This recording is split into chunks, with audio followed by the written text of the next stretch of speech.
Hello, everyone. I have a new guest, Alyssa Maxwell, and she is the author of the Gilded Newport series. And specifically, we are talking about the first book in the series, which was just turned into a movie. Well, what not just? I remember talking to John about it. It was a while back, but it just aired or premiered on Friday. Mhm. And if I'm not mistaken, I think it was streaming on Peacock, wasn't it? It The was. Yep, I Yes, think yes, until tonight. yes, yes. Yeah. Saturday, Sunday, Monday. The book, I love the book. I love it, love it, love it, love it. Murder at the Breakers. I really do love it. Not just because of, the time that frame and the setting, but I just really got into the characters and I'm good. I am good at guessing things. And it took me a while. I kind of thought, and I was like, yes, I was challenged. So I'm loving it. Good, good. How are you doing, Alyssa? I am great, Roxanne. How are you? I'm okay. So you're Great. doing like the little tour. You're like on a little junket, I hear. I I kind of am. Yes, the past like 3 weeks or so. Yeah, that's Yeah. exciting. So exciting. So I was hoping, and you could tell us as much as you want or as little as you want. I was hoping that you would tell us just about this whole journey, like how your book actually got to become a movie. Yeah. Kind of a fun story. Okay. Pure luck. I mean, really a lot of luck involved. This goes back before the pandemic. So Oh, this, okay. yeah, this has been years in the making. Years in the making. James Walsh, who, when you see the movie, his name will pop up as one of the executive directors, Hmm. has a house in Rhode Island. Okay. And he visited the Breakers before the pandemic, toured the house like any other tourist, Hmm. walked through the gift shop, and saw the book on the shelves. Now, the Preservation Society of Newport County has been awesome. They carry all the books in all their shops, at the mansions in town. They've really embraced the series, which, honestly, I was a little afraid maybe they'd be peeved at me Hmm. for killing people in their houses. Yeah, yeah, yeah, But yeah, yeah. no, they love it. They're very supportive. So anyway, James Walsh saw the book, and he had been kind of thinking about like a Newport project mystery for Hallmark. So, it was very specific what he was looking for. He bought the book, he brought it home, he read it, and very quickly contacted my agent. And so we went into like, sort of a casual negotiation with James and his partner. And they were going to shop it around. They put together a nice proposal on what they would do with this, with a treatment, which Hmm. writers call a synopsis. They call Yeah, it treatment in right. movie world. Um, but then the pandemic hit, and we had a writer's strike, and this thing just got put off. There were times when I thought, it's such a long shot. It's probably not going to happen because options, aren't as rare as you might think. I mean, authors get options on their books, but then Mhm. they don't, the project never sees the light of day. But in last September, we got a phone call, or my agent did. Nobody calls me, and that they were going to start filming like within a week or two. And Mhm. then it all happened very fast. It's like it lags, it lags, it lags. But as soon as they have made that decision, boom, they get right into it. Yeah, So 2 they weeks, filmed in 17 October, days. Yeah. 2 weeks, yeah, less than 2 weeks they filmed. And and then here we are. Now, were you invited to spy on anything or no? No. Oh, no.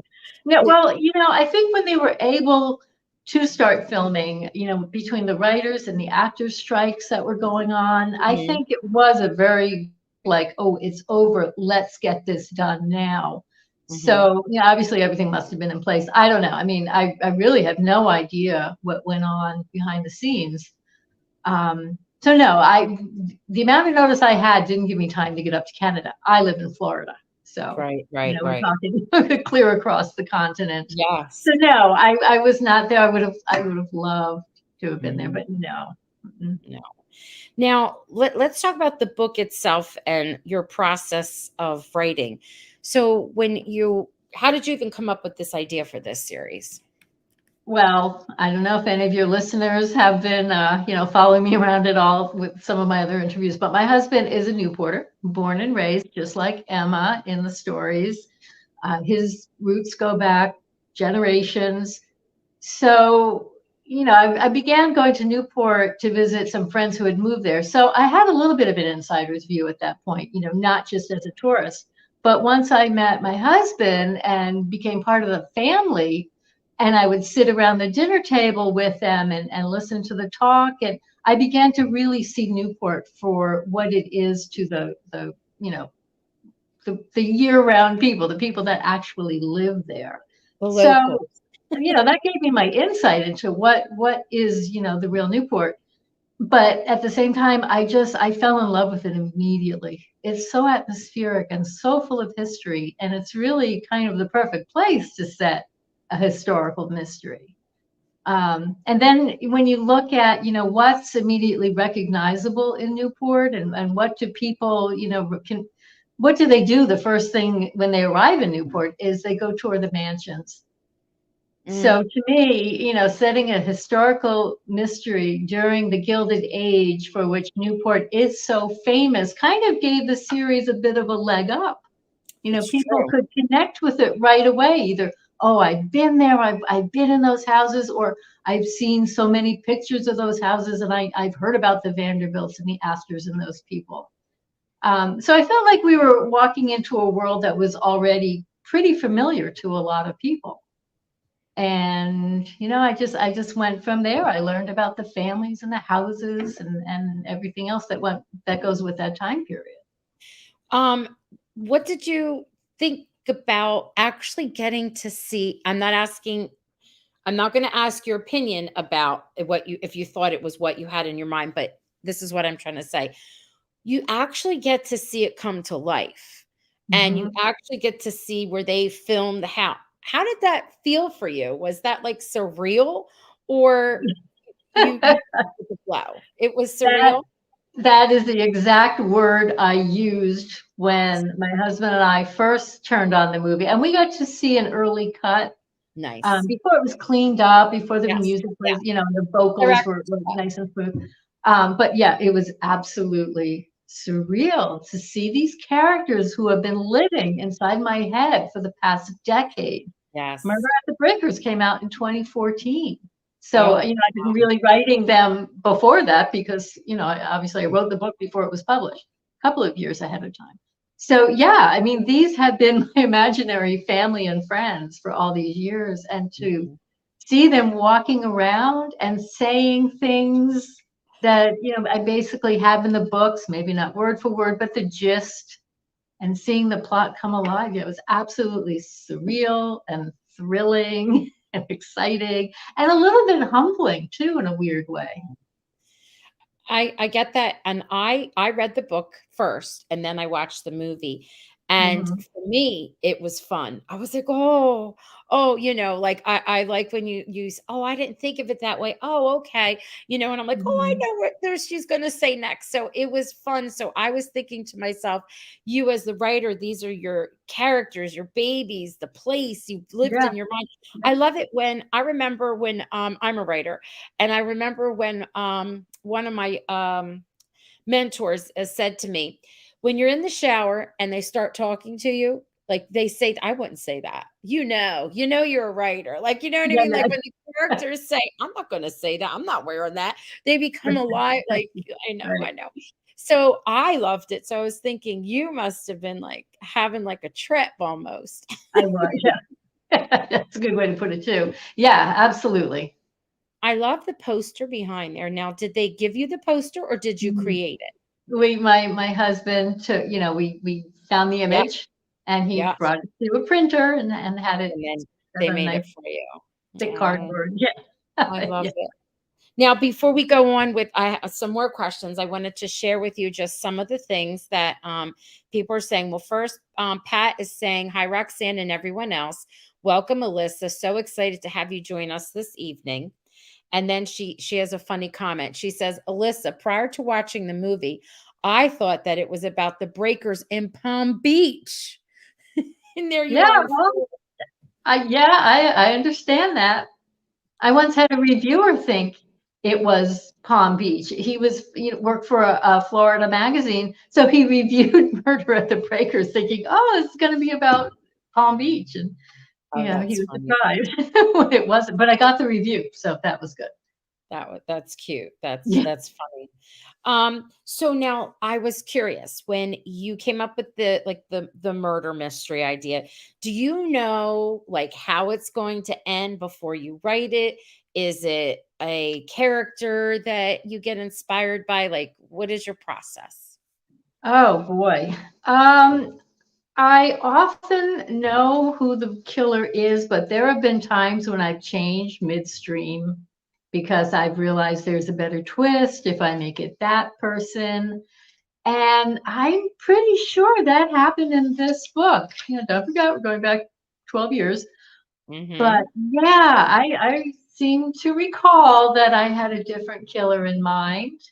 And yep, decided to change. It all has to do with those twists and red herrings. And what I like to do is give everybody something to hide, whether it has to do with the murder or not. And so this way, if Yeah. I do decide to change, I don't have to do a lot of rewriting. I just have to sprinkle in some things, go back and All kind right. of just, instead of pointing this way, we're now, veering a little bit that way. Yeah, I loved it.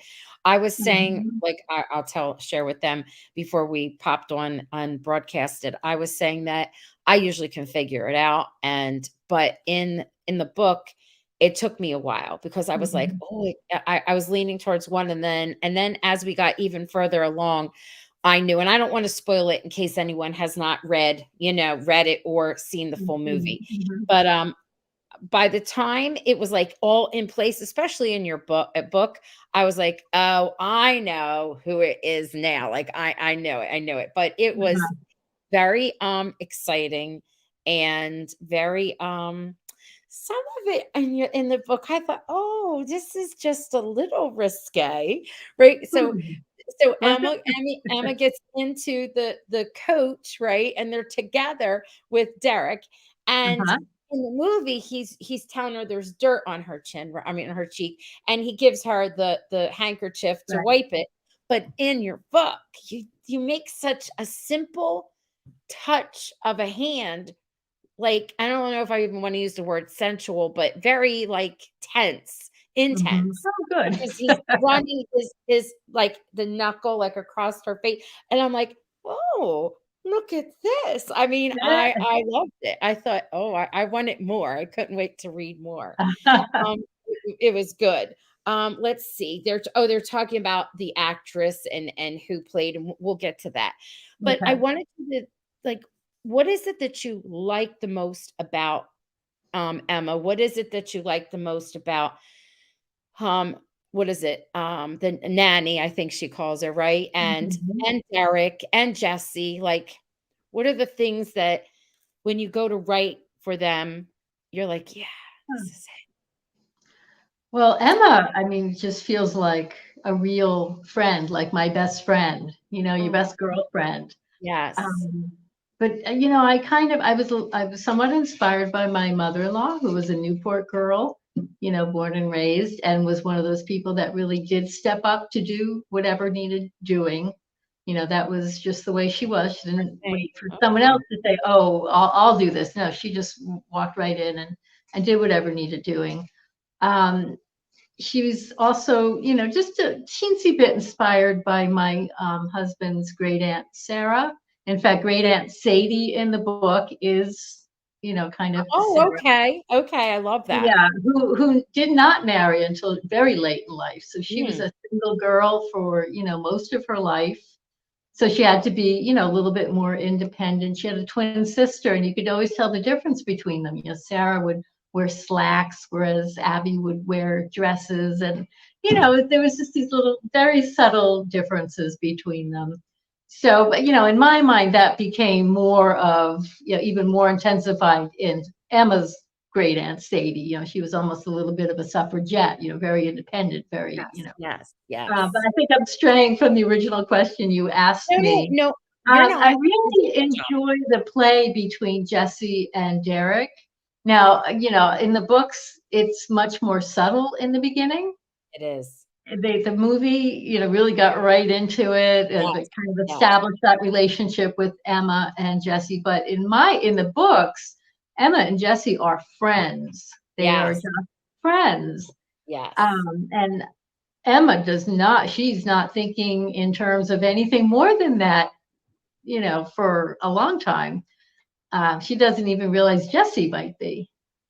But even so, there begins this rivalry between the men, and I think that's just how men can be. They're butting Mhm. heads right from the start, and that's a lot of fun to play with and get them And going.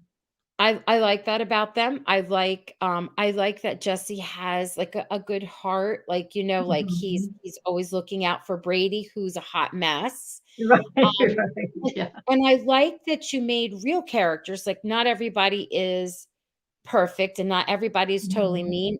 Aunt mhm. Alice in your book is a stickler, but she also isn't. You know what I mean? She lets She's her husband, generous. Yeah, yes, think yeah. he's running the Mhm. show, but then there she is marching herself in the jail to go see, her, I guess it is her nephew, right? Is it her Sort nephew of. or sort of? Brady's not actually related to the Vanderbilts. He's Yeah, Emma's half brother, but yeah. by degrees, he's Yes, part of the yes. family too. And Yeah, then well, that's something I discovered in my research was that people like the Vanderbilts were just people. We think of them as like a symbol of something in right, America, right. of progress and industrialism and wealth, but they were a family. They Yeah. were just, they had all the same problems we have. A little easier when you have that much money, but not always. Sometimes their lives were a hot mess too at times. That's So true. that actually made me more fond of them, to the point where I feel like they're kind of family too. Yeah, and they were nice, believable, and her parents, they're artsy, but they're selfish. You know what I They mean? They don't are. even wanna come back to help her out, like her brother, their son out, you know? So I'm like, Yeah, "Okay, that's how my vibe that I get for now." I might change my mind later, but I don't know you about that. might. Yeah, you Yeah, might. I might. Now, that like I was saying, the book a hint. Like me, I was thinking Jesse, even though he didn't really say or do anything, he might have feelings for Emma, but it doesn't ever really come out. Emma's Right. all in with this Derek, more so in the book than in the movie. And the movie, she actually kisses, Derek, Jesse. She Yeah. kisses Jesse. She kisses Jesse. I was like, look at that, Uh-huh. you know? Shocking. Yes. So it's like that love triangle that they're creating. And I was thinking, what do you think about that as a trope? Do you like do you like Yeah. love triangles? I have heard people say, "Oh, I'm tired of that trope," Yeah. but when you think about the character of Emma, she is Mhm. part of two worlds and is often True. feeling like she's being pulled in two different directions. True. So it kind of really made sense to me to mess up her personal life even more by having these two men who are from either Yes. of her worlds. And Yes. where ultimately in life is she going to go? Is she going to go Yeah. to the Vanderbilt side of things? Or is Mhm. she going to go, and live her life as a regular Newporter with Jesse? So this is something she's going to wrestle with in the series. I love And it. there's also Emma as the independent working woman who maybe wants to be more like Aunt Sadie and not marry and keep her Yes. independence and everything that goes with it. Because, of course, when women married, their assets often, became their husband's assets and they lost that independence. So, Yeah. Emma's really got some tough decisions to make. And these two men just make it all the harder. I know they do. What's another trope that you like? Like, what is one of your favorites? Well, I do love, the like Brady being the near do well Mm. brother. I like that. I like the steady, sensible sibling who's Emma. Even though she's younger than Brady, she takes on the motherly Mhm. type role. She gets him out of trouble. So Mhm. I like that. The opposite siblings and how they play off one another in the books. And I love their interactions. Um, I like that relationship. That was a good mhm, relationship, and she really, you she cared for her brother even though he was a pain in the neck, you know what I mean? I liked it because, mhm, he didn't have to be perfect. Do you know what I mean? It was unconditional, mhm, that's what it was, mhm. and Yeah, yeah, yeah, I really like yeah, that. And I right. even felt that about Aunt Alice. I felt like she sorta had unconditional love for Mhm. them, but then there's the whole thing with her son and his, Mhm. the one son, Neely, Really, and the woman that he's in love with. right, So, great. yeah, and they kinda kept that true to your book in the Yeah, movie. yeah, they did, yes. Mhm, That was good. right.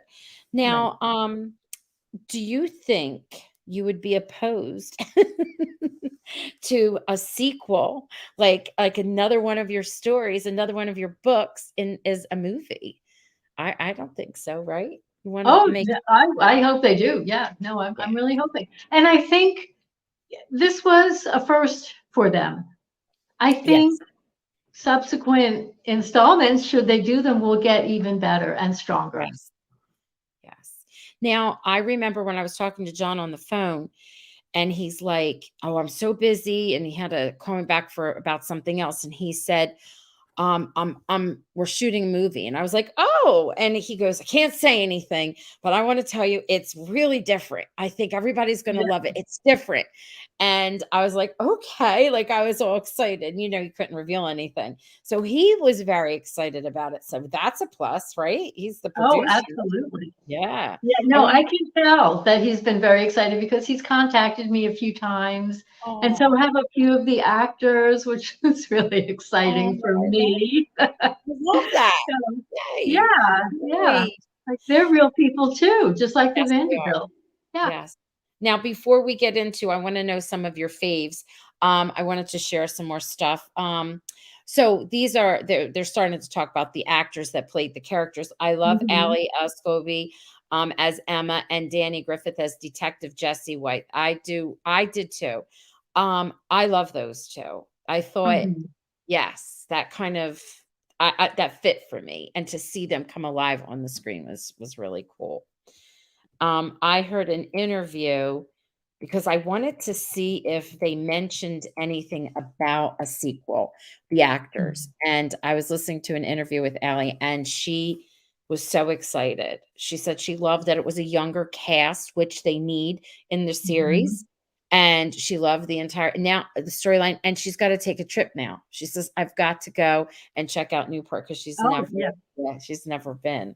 Wow. And okay, and then we have Arlene says, "I loved Emma's reporter thought process, always observing and writing her observations down at social gatherings, Mhm, taking the chauvinistic side of working in that era from her boss and friends." Mm. mhm. And Rona says Emma's boss was a real piece of work. Yeah, he's not as bad in the books, but I He's feel not. like they combined there's a male reporter in the books, and I feel that they kind of combined Mr. Milford and this other reporter into Yes. one, unlikable character. I even feel like they're in your book as a detective that's really not nice, and I feel like they took some of his meanness, right, and added it into is he a detective? What is he? Um, Oh, Jesse's partner. Is yes, that who you mean? Oh, he yes, yes, terrible. and I feel like That's they right. took it and added some of that meanness into her her boss. Do you know what I mean? Like they 'cause we don't see that character. What is Possibly, yeah, maybe. possibly. There's just not like, I don't know, Mhm. narrow-mindedness, that kinda thing. Sure. Well, the male attitude of the day. Yes, yes. Um, Chris is saying, "I think Emma's boss treated her like he did because it was a sign of the times with the way women were treated, unfortunately." Mhm. Yes, so true. Um, they love the costumes and the set decorations. So did I, Arlene. And when John comes on, he'll be sharing all about that. They did beautiful music for your story with like a Yes, I don't know a 9-piece orchestra or something. So we get to 17, yeah, 17. I don't even know where I got 17 9. people. 17. And he actually John shares a little blurb of that on his Instagram account. Yeah. Mhm. Now People are like this. So, Team Derek or Team Jesse? And I love this. This is your second book that goes in the series. How about Murder at Marble House? Yeah, absolutely. I'm for it. Yes. Now, Yeah. it takes place right where you left off in this one, correct? It starts where you left. Within minutes. Yeah. Yes. Yeah. That's interesting because that doesn't happen often. No, right. I know. She gets a call. Well, she's standing out, she's out in her basically backyard, standing by the ocean, and gets a telephone call from someone who needs her to come running and help her. It's her cousin. Uh-oh. Okay. I know I'm excited about reading it. I haven't read it yet. I'm waiting because I'm in the middle of something else. I was like reading Mhm. 4 books at one time, which is weird. I had to do it for work reasons and then for joy. And I was like, okay, I gotta focus and get it together. Now, what are some of your faves in this story? Like what is something that when you say, oh, when I wrote that, I really enjoyed blank? Oh gosh, I mean, yeah. Pick one. Well, the 2. ball, of course. Okay. I enjoyed writing that. And a lot of research went into that. What was it like that night? What were Mhm. people wearing? I mean, there's probably more in my head that actually comes out in the book because it's so hard to describe the opulence and just the splendor that these people lived in. Mm. Um, so, anytime I'm introducing a new house, I love that, initial view that I give the readers as they're coming up the drive. And here's this incredible palazzo or chateau or, whatever the case may be. Mhm. So, and always enjoy. Oh, well, you're talking specifically with this book, though. Yeah, Hmm. I always don't give anything away Yeah. with the others. You have to come on for the others. Like, you Right. just this book. Don't tease anything else. Oh my Um, gosh.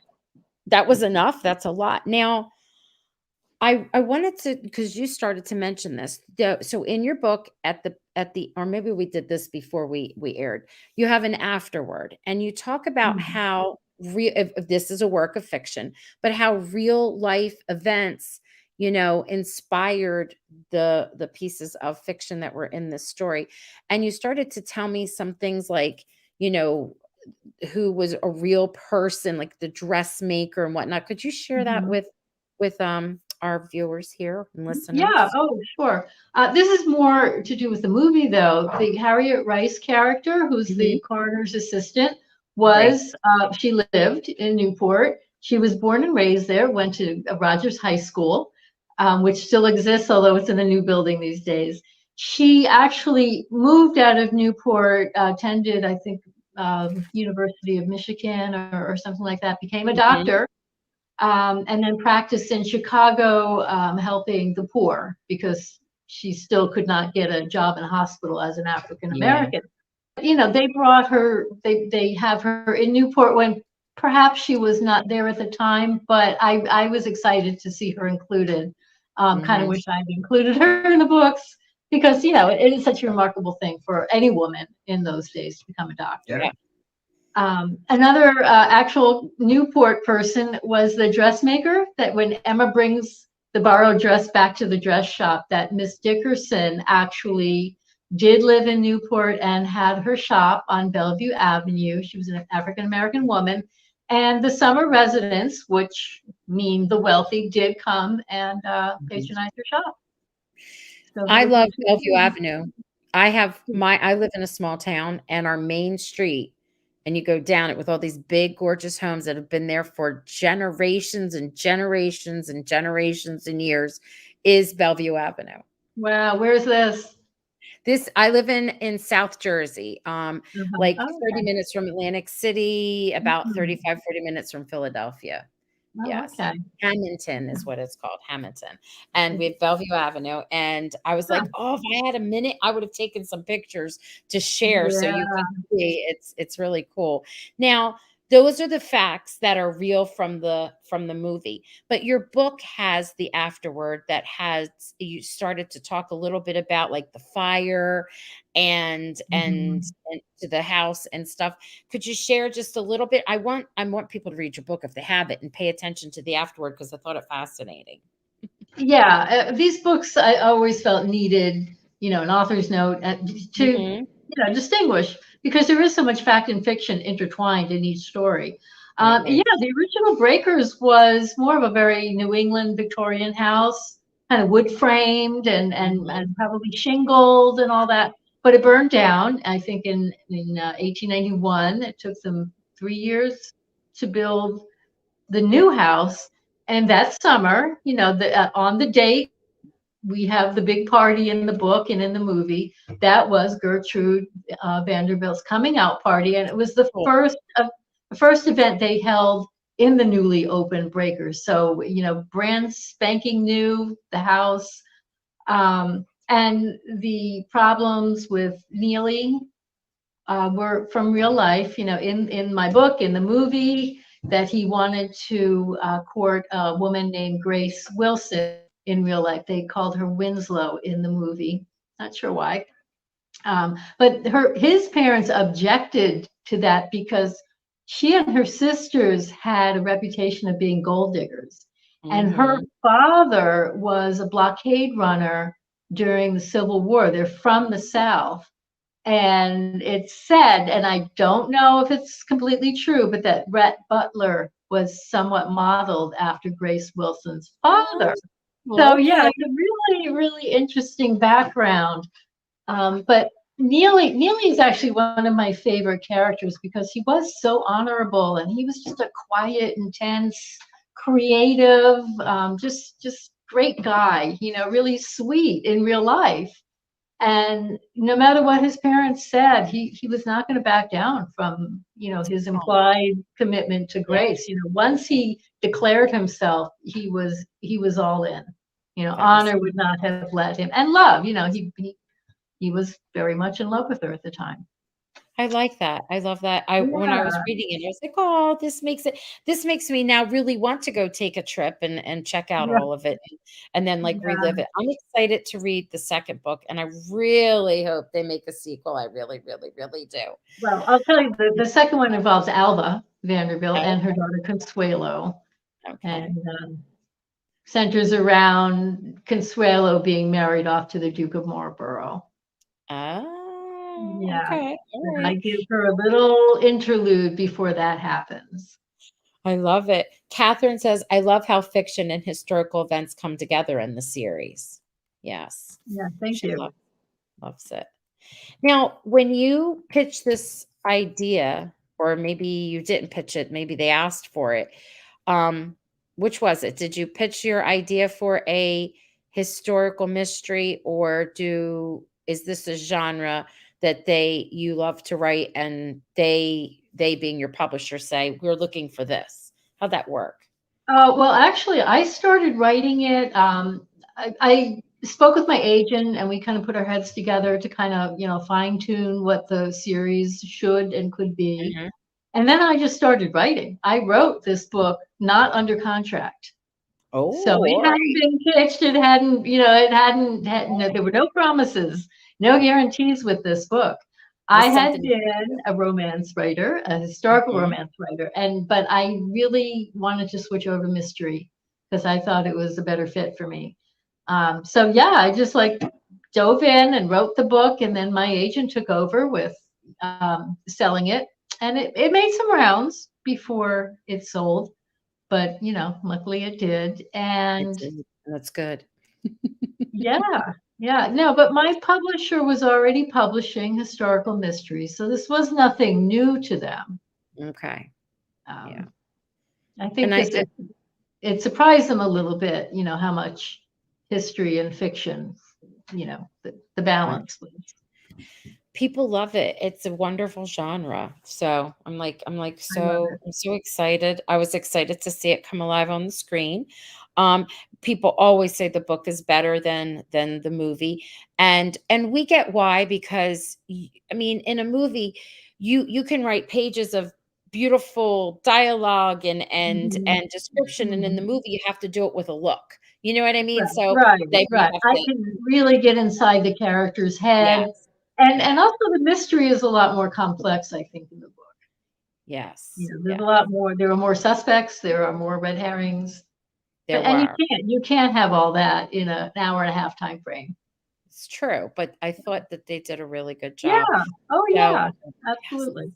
I need it. What do you think, those of you that are here? I mean, you want a sequel? I want a sequel. I know there's a delay when they go to respond. This has been lovely, and we have to. I'm going to keep reading your series, Mhm. and Mhm. when there's a sequel, we'll have to talk about that again. Yes. Yes, absolutely. I'm loving what they're saying about like about the different actors who are playing the parts. Mhm. Yeah. Yes, Arlene's like, "Yes, she wants a sequel." Yes, absolutely. Thank you, Arlene. We do. We want a sequel. All right. Thank you so much, Alyssa. Oh, they're coming in. There's like a delay. Here's another one. Okay. I would love another Yeah. movie, Lillian saying. I agree. We want another movie. Yes. Um, this has been lovely. We'll say goodnight to our guests, and then you and I can say goodnight behind the scenes. Okay. All right. Good night, everyone. Thank you for tuning in. Go watch the movie again. Take more notes. Send me a Thank message. thank you for tuning in. I know. All right. Oh, here you go.